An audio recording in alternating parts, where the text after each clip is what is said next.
الفيديو التاريخي للفرق بين النادي الأهلي وبين نادي الزمالك في البطولات. بيتفوق النادي الأهلي عن نادي الزمالك على مدار التاريخ. هتقول ازاي؟ انت كذاب. هثبت لك بالدليل القاطع وبالبطولات.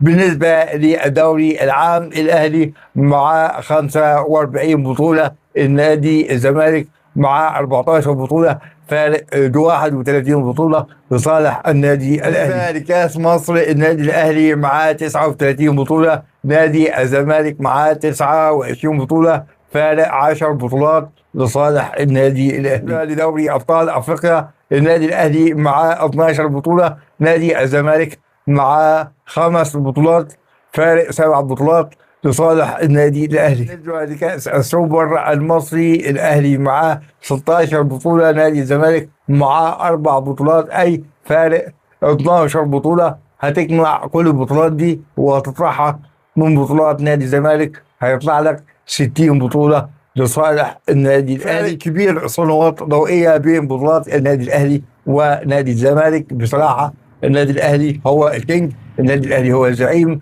النادي الأهلي فوق الجميع، النادي الأهلي هو رقم واحد داخل مصر وداخل الوطن العربي الكبير. بلاش تزيفوا وتضحكوا على جمهور الزمالك بالأكاذيب في الإعلام الأبيض. هي دي الحقيقة، هي دي الحدوتة بين بطولات الأهلي وبطولات نادي الزمالك.